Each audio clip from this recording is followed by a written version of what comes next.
ضياء منه القمر يستحي كل النساء تود أن تكون مثلك يا عائشة بنت أبي بكر حبيب رسول الله.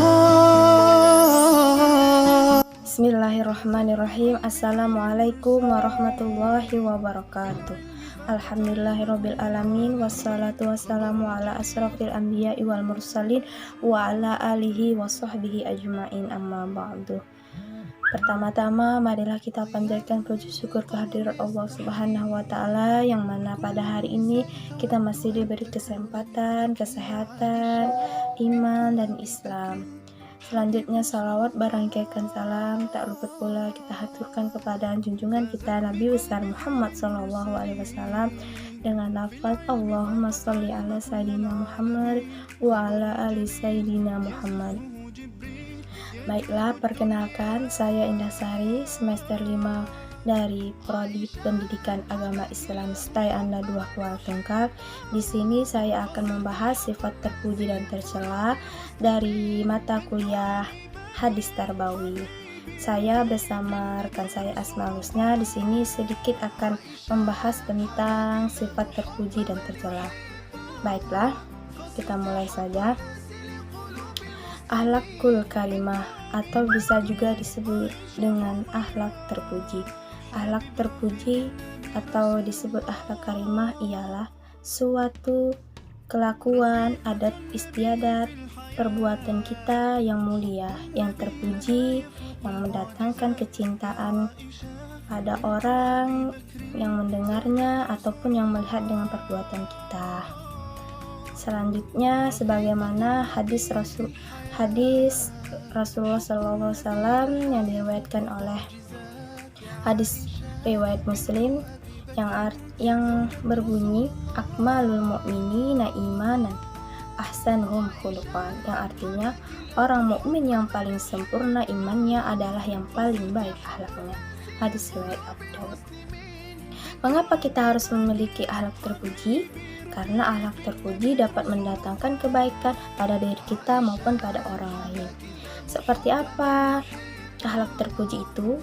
Contohnya yaitu jujur, ikhlas, ta'awun, husnuzon pada Allah, pada sama manusia, berlaku baik, saling tolong menolong, positif, dinamis, dan banyak lagi contohnya. Seperti fastabiqul khairat. Apa itu fastabiqul khairat?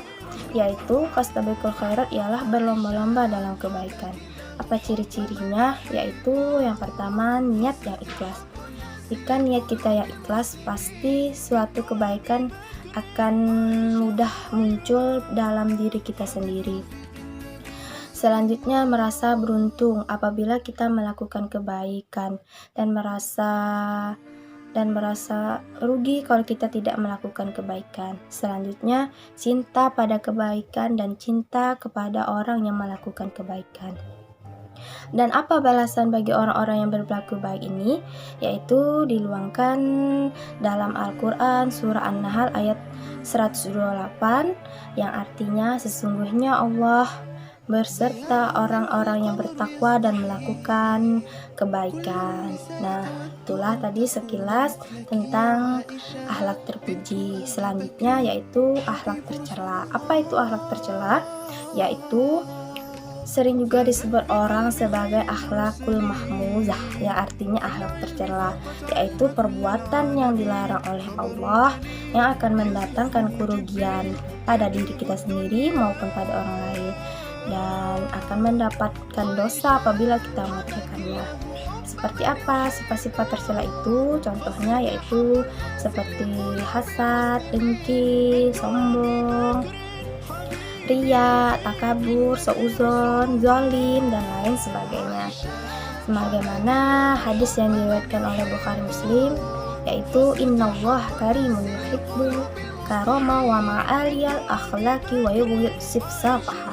Artinya, sesungguhnya Allah Maha Pemurah, menyukai kedermawanan dan akhlak yang mulia, serta membenci akhlak yang tercela. Hadis riwayat Bukhari Muslim. Dari hadis di atas digambarkan bahwa Allah tidak menyukai orang-orang yang melakukan perbuatan tercela. Mudah-mudahan kita semua terhindar dari perbuatan tercela dan melakukan akhlak yang baik, sifat-sifat yang terpuji, yang dicintai dan disenangi oleh Allah Subhanahu wa taala. Demikianlah sedikit pembahasan tentang akhlak terpuji dan sedikit pembahasan tentang akhlak tercela. Pada Allah, pada sama manusia, berlaku baik, saling tolong menolong, positif, dinamik, dan banyak lagi contohnya seperti fastabiqul khairat. Apa itu fastabiqul khairat? Yaitu fastabiqul khairat ialah berlomba-lomba dalam kebaikan. Apa ciri-cirinya? Yaitu yang pertama, niat yang ikhlas. Jika niat kita yang ikhlas, pasti suatu kebaikan akan mudah muncul dalam diri kita sendiri. Selanjutnya, merasa beruntung apabila kita melakukan kebaikan dan merasa rugi kalau kita tidak melakukan kebaikan. Selanjutnya, cinta pada kebaikan dan cinta kepada orang yang melakukan kebaikan. Dan apa balasan bagi orang-orang yang berlaku baik ini? Yaitu diluangkan dalam Al-Quran surah An-Nahl ayat 128 yang artinya sesungguhnya Allah berserta orang-orang yang bertakwa dan melakukan kebaikan. Nah, itulah tadi sekilas tentang akhlak terpuji. Selanjutnya yaitu akhlak tercela. Apa itu akhlak tercela?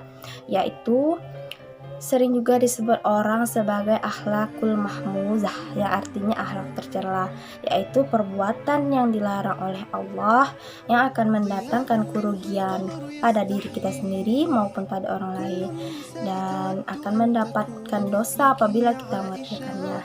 Seperti apa sifat-sifat tercela itu? Contohnya yaitu seperti hasad, dengki, sombong, riya, takabur, seuzon, zalim, dan lain sebagainya. Sebagaimana hadis yang diriwayatkan oleh Bukhari Muslim, yaitu innallaha karimun yuhibbu karama wa ma'aliyal akhlaqi wa yubghid sifsafaha. Artinya, sesungguhnya Allah Maha Pemurah, menyukai kedermawanan dan akhlak yang mulia, serta membenci akhlak yang tercela. Hadis riwayat Bukhari Muslim. Dari hadis di atas digambarkan bahwa Allah tidak menyukai orang-orang yang melakukan perbuatan tercela. Mudah-mudahan kita semua terhindar dari perbuatan tercela dan melakukan akhlak yang baik, sifat-sifat yang terpuji, yang dicintai dan disenangi oleh Allah Subhanahu wa taala. Demikianlah sedikit pembahasan tentang akhlak terpuji dan sedikit pembahasan tentang akhlak tercela. Baiklah, selanjutnya kita masuk pada sesi tanya jawab. Di sini ada pertanyaan dari Evius Riana dan Dini Septiani. Pertanyaan itu sama, yaitu bagaimana menghindari sifat-sifat tercela dan melakukan sifat terpuji. Pertama, kita harus tahu dulu sifat terpuji itu tidak bisa kita lakukan hanya mendengar nasihat-nasihat orang saja. Cara yang bisa kita lakukan agar terhindar dari sifat tercela ialah kita harus mengingat bahwa melakukan sifat tercela akan merugikan pada diri kita sendiri maupun pada orang lain, dan nauzubillahnya pasti akan mendapatkan dosa dari Allah Subhanahu wa taala. Nah, selain itu kita harus mengingat bahwa jika kita selalu berbuat kebaikan atau memiliki sifat terpuji akan dicintai dan disenangi oleh orang lain. Maka dari itu kita harus bisa menanamkan niat dari hati yang paling dalam untuk bisa menanamkan sifat-sifat terpuji dan mengingat bahwa sifat tercela itu tidak akan membuat orang bahagia, pasti akan merugikan diri sendiri maupun pada orang lain. Selanjutnya pertanyaan dari Nur Asri Stiliana, yaitu bagaimana agar generasi kedepannya bisa berperilaku terpuji dan menjadi karakter. Pertama-tama ya dimulai dari diri kita sendiri, mencontohkan sifat-sifat terpuji kepada mereka, mengamalkan perilaku-perilaku terpuji agar bisa ditiru dan diteladani oleh generasi berikutnya. Jika mereka sudah meneladani sifat terpuji tadi, maka akan mudah menjadi karakter yang melekat pada dirinya. Yang selalu ingat bahwa sifat terpuji itu memang harus ada di dalam diri kita setiap manusia. Selanjutnya pertanyaan dari Fitriani. Mengapa seseorang harus menghindari akhlak tercela dan melakukan akhlak terpuji? Ya, jawabannya ya dari tadi. Sifat tercela itu yaitu sifat yang mendatangkan kerugian pada diri kita sendiri maupun pada orang lain, dan akan berdampak pada lingkungan sekitar. Nama kita akan tercoleng di masyarakat, keluarga akan juga ikut malu dengan perbuatan kita apabila kita melakukan akhlak tercela. Bisa mempermalukan keluarga, dan yang paling nauzubillahnya, jelas kita akan mendapatkan dosa dari perbuatan kita, dosa yang besar maupun dosa yang kecil. Lihat seberapa besar perbuatan tercela yang kita lakukan. Dan mengapa kita harus memiliki sifat terpuji? Ya karena kita hidup di dunia ini bukannya untuk selamanya. Kita hidup di dunia ini hanya sementara. Jadi perbanyaklah bekal dengan melakukan kebaikan. Supaya apa? Supaya hidup kita aman, tentram, bahagia, selamat dunia dan akhirat. Selanjutnya pertanyaan dari Doni Wahyudi. Pertanyaannya ialah contohkan sifat terpuji dan sifat tercela. Ya itu tadi sebagaimana pembahasan saya di depan tadi. Contoh dari sifat terpuji itu ialah jujur, adil, sopan santun, perilaku yang baik, saling tolong menolong, saling toleransi, adil, bijaksana, dan lain sebagainya. Dan contoh dari sifat tercela ialah riya, bersuudzon, hasud, dengki, zalim pada orang lain, berkata kasar, dan lain sebagainya. Pertanyaan dari Indriansa, yaitu adakah kisah-kisah tentang sifat terpuji dan tercela? Baiklah, di sini saya akan mencoba mengkisahkan tentang pengemis buta pada masa Rasulullah SAW yang membenci Rasulullah. Di pasar kota Madinah hiduplah seorang pengemis yang buta, yang setiap hari kerjanya hanya minta-minta kepada orang-orang yang di jalan-jalan pasar-pasar tersebut. Senantiasa hanya mengatakan, "Wahai orang-orang yang hati-hati, janganlah kalian terhadap Muhammad. Dia adalah orang-orang gila, dia adalah penyihir. Hati-hati kalian akan mengenai pengaruhnya. Dia sangat membenci Rasulullah SAW, mencaci maki dan menjelekkan Nabi Muhammad SAW. Dia adalah orang-orang yang paling buruk di muka bumi ini." Dia mengatakannya seperti itu. Hati-hati kalian pada Rasulullah SAW, kata pengemis buta itu. Di satu sisi, setiap hari pengemis yang buta itu ditemani oleh seorang pemuda yang senantiasa lemah lembut kepadanya, yang senantiasa mengasih makan kepadanya. Laki-laki yang tidak pernah bersuara itu tetap setia berada di samping si pengemis buta tersebut. Hari-hari terus berlanjut, senantiasa disuapi terus oleh pemuda itu. Sedangkan pengemis itu selalu berkata, "Hati-hati ya wahai orang-orang engkau terhadap Muhammad. Hati-hati wahai orang-orang engkau akan pada Muhammad. Dia adalah orang yang buruk, dia adalah orang yang jahat," seperti itu. Pada suatu hari Abu Bakar mendatangi pengemis buta itu dan berkata, "Wahai Bapak, akulah orang yang selalu menyuapimu di setiap hari." Lalu bapak itu berkata, "Engkau bukanlah orang yang yang selalu menyuapiku setiap hari. Orang itu adalah yang lemah lembut, bukan engkau. Sedangkan orang pengemis itu pun berkata, Siapa engkau? Engkau bukanlah orang yang selalu menyuapiku setiap hari. Lalu Abu Bakar berkata, Aku adalah Abu Bakar As-Siddiq. Kata pengemis itu, Aku tahu bukan engkau Abu Bakar yang selama ini menyuapiku. Aku tahu bukan engkau. Karena orang yang menyuapiku setiap hari itu orangnya lemah lembut, selalu lemah lembut, berkata lemah lembut kepadaku.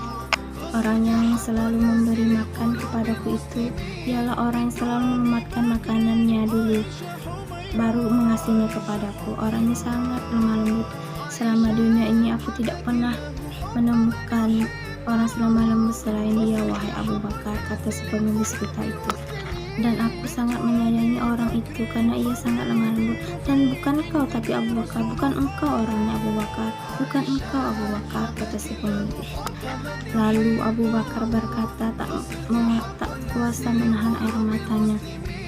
Tahukah engkau pengemis buta bahwa yang setiap hari mendatangimu, setiap hari menyuamimu makan adalah Rasulullah Sallallahu Alaihi Wasallam, orang yang selalu kau cela, orang yang selalu kau hina-hina, ialah dia Rasulullah Sallallahu Alaihi Wasallam, orang yang selalu menyuamimu makan, orang yang selalu mendampingimu kemanapun engkau pergi.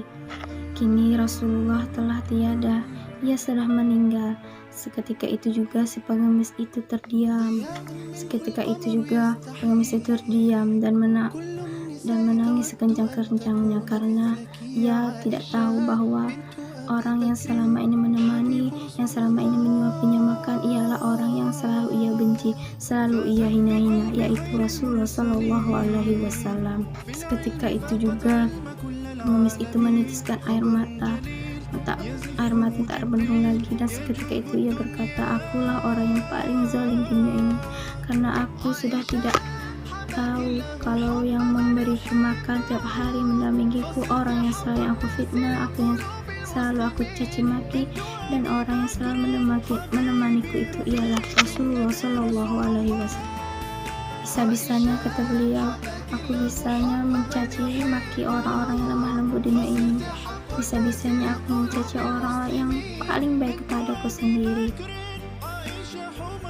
Selanjutnya ia selalu menangis dan mengatakan bahwa dialah manusia yang paling buruk di dunia ini. Dan dia langsung mengatakan, Abu Bakar, wahai Abu Bakar, demi Tuhan aku bersaksi bahwa tiada Tuhan selain Allah dan Nabi Muhammad menjadi utusannya. Nah, dari cerita tadi, disitulah kita bawa tahu Nabi Muhammad SAW lah orang yang paling mulia di muka bumi ini, orang yang dijadikan Allah sebagai suri tauladan yang baik di muka bumi ini, menjadi teladan bagi seluruh umat Islam yang di dunia ini. Selanjutnya pertanyaan dari Firdawati, adakah di dalam Al-Quran yang menyinggung tentang sifat terpuji dan sifat tercela? Jawabannya ada, yaitu dalam surah Al-Quran, surah Al-Qalam ayat 4 yang berbunyi Bismillahirrahmanirrahim, wa innaka la'alli khuluqin azim, yang artinya dan sesungguhnya engkau Muhammad benar-benar menjadi suri tauladan berbudi yang bagus. Nah, dari ayat di atas menunjukkan bahwa kita harus mencontoh suri tauladan yang baik dari Rasulullah SAW sebagai nabi penuntun umat, pemimpin umat, sebagai nabi akhir zaman yang harus kita ikuti setiap kelakuan baiknya. Amin. Selanjutnya ayat tentang akhlak tercela. Bismillahirrahmanirrahim. Ya ayyuhalladzina amanu la takhunullaha war rasul wa takhunu amanatikum wa antum ta'lamun.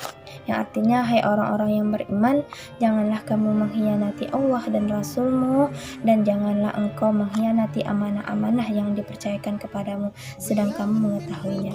Nah, dari ayat di atas kita tahu bahwa kita dilarang untuk mengkhianati Allah dan Rasul-Nya. Nah, dari penjelasan di atas ini menerangkan bahwa kita dilarang untuk melakukan akhlak-akhlak yang tidak sesuai dengan Al-Quran dan Sunnah, yaitu kebiasaan dari Rasulullah SAW. Demikianlah yang dapat saya sampaikan. Selanjutnya pertanyaan dari Hamidah, sifat terpuji apa yang harusnya dimiliki seseorang? Sifat terpuji yang harus dimiliki seseorang itu sebenarnya banyak sekali yang positif yang harus kita miliki. Tapi salah satunya untuk menimbulkan sifat terpuji itu kita harus memiliki hati yang bersih, yang suci. Karena apa? Karena kalau sudah hati kita bersih, itu akan menimbulkan sifat-sifat terpuji itu sendiri. Sebaliknya, jika hati kita kotor, maka akan mudah terbujuk rayuan setan untuk melakukan sifat-sifat tercela. Contohnya sifat terpuji yang harus kita miliki yaitu sifat jujur. Karena apa? Kita harus jujur di setiap keadaan. Sifat ini menentukan status dan derajat kita di dalam masyarakat. Baik buruknya terdapat pada diri kita, maka harus itu kita harus jujur apa adanya di dalam hidup ini. Dalam berkehidupan bermasyarakat ini, kita harus adil, bijaksana, amanah pada diri kita sendiri maupun pada orang lain. Selanjutnya pertanyaan dari Lazimul Kiram. Pertanyaannya ialah, apa itu sifat terpuji dan apa itu sifat tercela? Sebagaimana sudah saya jelaskan tadi, sifat terpuji adalah perbuatan, sikap, omongan kita yang baik, yang terpuji, yang sesuai dengan ajaran agama Islam. Sedangkan perilaku tercela ialah perilaku buruk, perbuatan buruk, adat istiadat kita yang buruk, kebiasaan kita yang buruk, yang akan mendatangkan kerugian pada diri kita sendiri dan kerugian pada orang lain, dan pasti akan mendapatkan dosa dari Allah Subhanahu wa Ta'ala. Pertanyaan dari Lingga. Pertanyaannya ialah, bagaimana memaafkan kesalahan orang lain? Nah, soal memaafkan kesalahan orang lain memang sulit. Tetapi sebagai umat Rasulullah SAW, kita diajarkan untuk saling memaafkan. Kita harus memaafkan kesalahan orang lain. Karena percuma kita memendam benci kepada orang lain, itu tidak akan mendapatkan apa-apa. Lebih baik kita berpikir positif dan belajar untuk ikhlas apa yang sudah terjadi dengan kita. Selesaikan masalah dengan kepala dingin, dengan baik tanpa emosi. Mudah-mudahan kita semua bisa memaafkan kesalahan-kesalahan orang lain, walaupun itu sudah menyakiti hati kita. Mudah-mudahan kita termasuk orang-orang yang berbesar hati untuk bisa memaafkan kesalahan-kesalahan orang lain. Amin.